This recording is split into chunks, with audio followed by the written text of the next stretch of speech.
This is Tracy coming back with another video about some things I've been thinking about.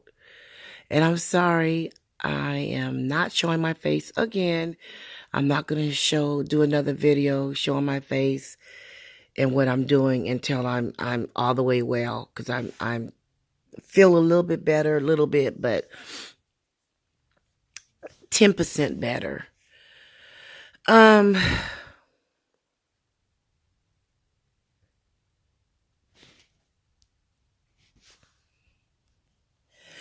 So I've been catching up on my programs, and I love Lockup. I haven't been watching it, so I've been catching up on it, and I had to turn off of it because it just made me so disgusted. These women are falling in love with the illusion of a man, of a relationship. So we have Michael, Sarah, and what is her name? I can't even think of that girl's name. Oh, I hate when I do that. Michael and Sarah, and what's the other? Megan. That's her name, Megan.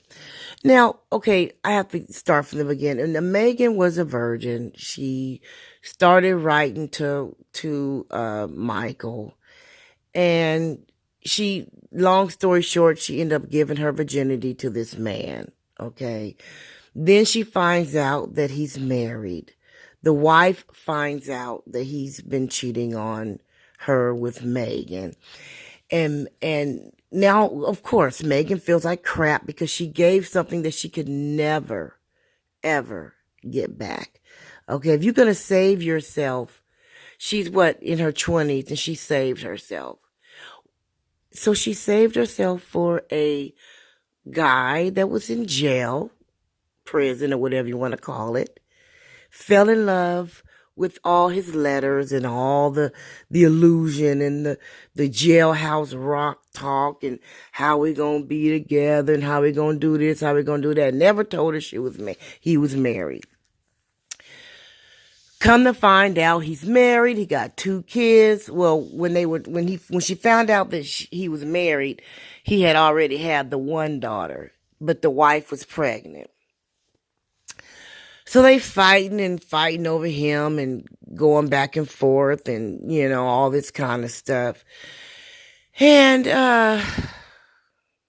now he told Megan, that he was in another relationship with this girl named Maria, and that he loved her, and that he just wants to be Megan's friend now. So now she feels like crap. Okay. And, loneliness is a terrible spot to be in. Loneliness is a very scary space to be in, because then you get lonely and you start doing things and you start, let me put it to you this way. Okay. As a woman, we all want to be married. We all want to have a companion in our life. We all want to have someone to share our life with. Okay.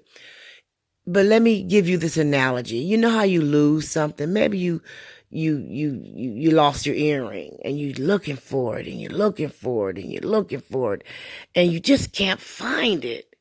And then the one day when you just say, you know what, forget it. It's gone. Let me just go buy a new pair. Soon as you stop looking for it and you move on with your life and do it, do whatever you're going to do, one day you're going to look up and you're going to be like, damn, there go my earring. It was right there the whole time. See, that's how it is when you're trying to find somebody. See, just live your life. That person, when you're ready, see, when God feels you're ready, and when he feels that you're ready and that other person is ready, you will be placed in the right position to meet that person. It's when you go out looking for it and searching for it. Just live your life, and you're going to bump into that person. You never know where you're going to bump into them at, or to that person at. But when you go searching high and low, then we have another couple. Her name is Tracy. His name is Lord have mercy. Now what is his name? Oh, I cannot think of his name for the life of me. I can't think of his name. But her name is Tracy. Okay. She's a drug addict. Now see, he's an only child. His mother and father, they're pretty well off. They own their own deli and meat market and everything. And they kind of cater to him, but the mother is kind of stepping back. The father already stepped back. The mother was trying to tell him, this is not the first marriage that he's been in. He started writing to Tracy and all this kind of stuff. Long story short, when they got married, she was late for the wedding. Okay, she left the hotel. They went to Vegas. They got a room. I'm just, paraphrasing everything real quick. They got a room. And she said, I'll be right back. She went out and got drunk, got high, came back to the wedding all late. It was a disaster. They got married, and then after they got married, they consummated the marriage again, She bounced again. She was MIA again. Then she took off in the rental car, and he owed all this money for the rental car. She got pulled over. She went back to jail. I mean, just back and forth, back and forth, back and forth. And he crying and hoopling and hollering and crying. And the mother is wondering, what is wrong with you? He has low self-esteem and low confidence. I cannot remember his name. I was hoping it would come to me as I'm talking. Long story short, she's out of jail now. He waited for her again to get out of jail. She was MIA again. She had to wait. She was getting ready to get off parole. Right. The day she got off parole, she went MIA, started drinking and using drugs again, and went back to jail. Now she's out. So now she wants to go to a drug rehab. Her name is Tracy. His name is, I can't think of his name. Love After Lockup. Okay. So now they're on their way taking her to the drug, rehab program. And it's like, he's a nice guy and he works hard, and it's like, not only is loneliness a scary spot to be in, but low self-esteem and low confidence is scary to be in. It's like you can find somebody right here in front of you. Why do you have to go get online and go to these websites and pick up a pen pal? And if you met him in jail,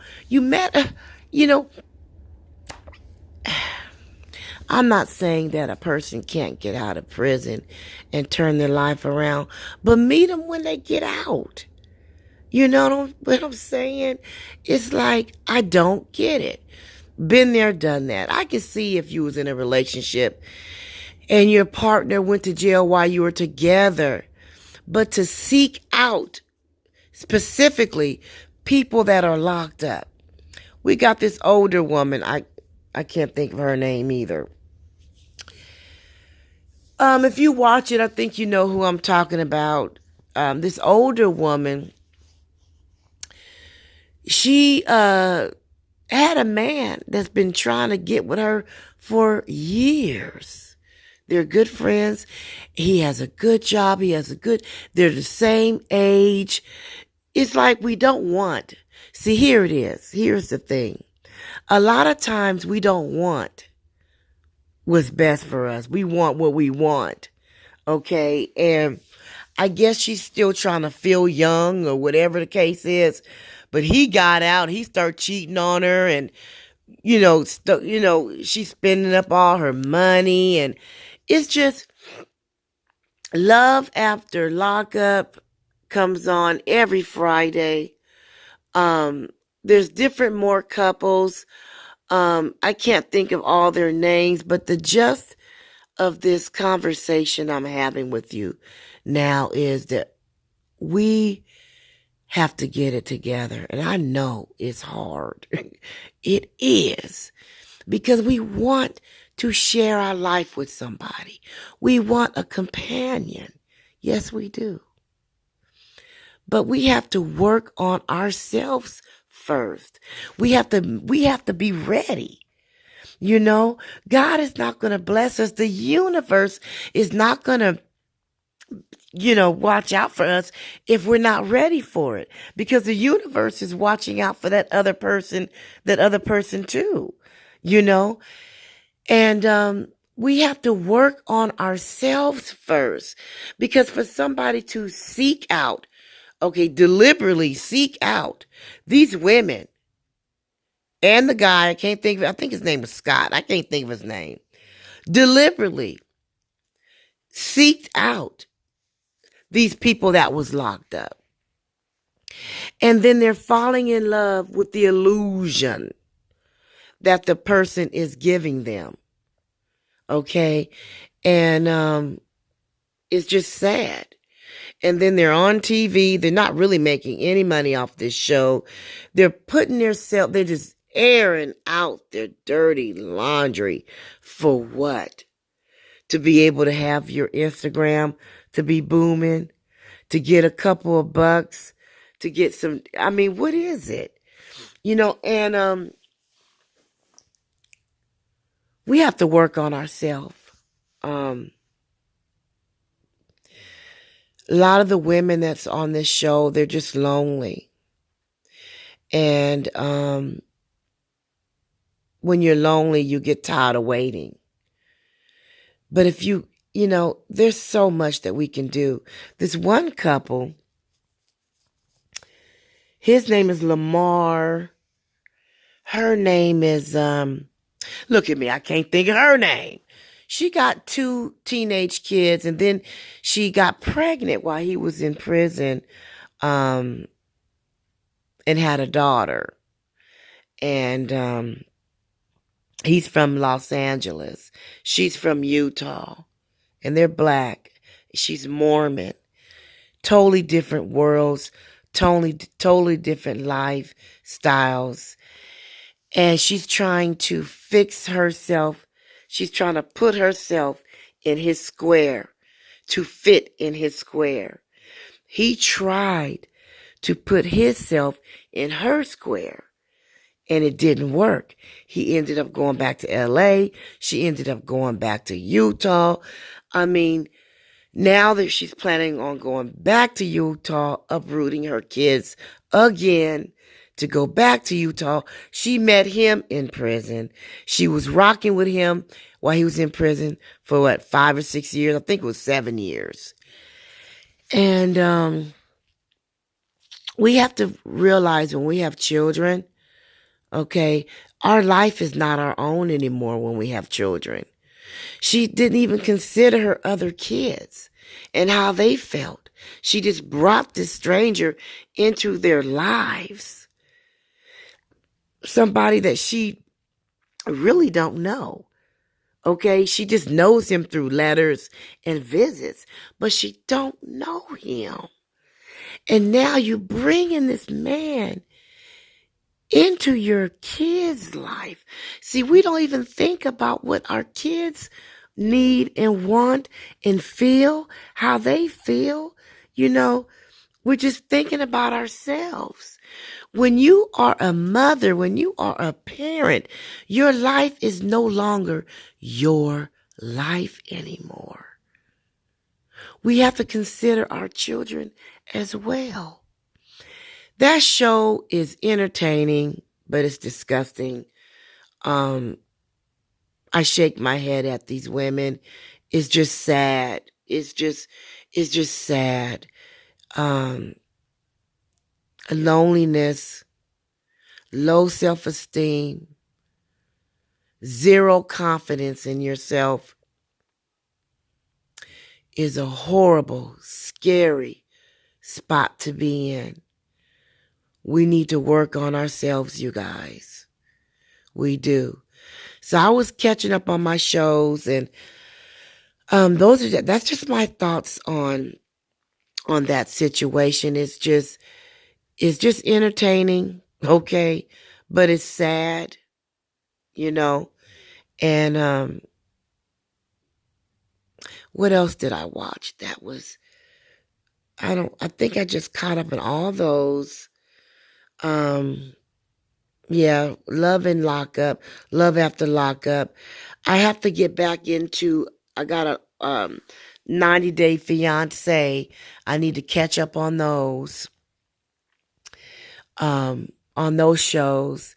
But yeah, I've been catching up on Love After Lockup, and it's just y'all need to watch it. It comes on WeTV every Friday, I think at 8 p.m. Yeah. So that's my thoughts. That's all I have to say. I just wanted to talk about self-esteem and talk about confidence and talk about waiting on the universe to place us in the position to meet that right person when we're ready. When we're ready. We can't force it. We have to work on ourselves. Because if you take old baggage, if you're broken and you got all this old baggage, we need to clean out our baggage. We need to open up our bag of baggage and start going through it and cleaning out our baggage. Because if you don't, all you're going to do is bring that baggage into your new relationship. That's all you're going to do. And then that's going to end up being a disaster, a train wreck, okay? An accident waiting to happen, okay? And we keep repeating these same cycles. We keep repeating the same thing over and over and over again. Like my mother always says, if you do the same thing, you're going to get the same result. That's it, y'all. That's it. I hope you guys are having a wonderful evening, and I will come back to you in another video. Peace.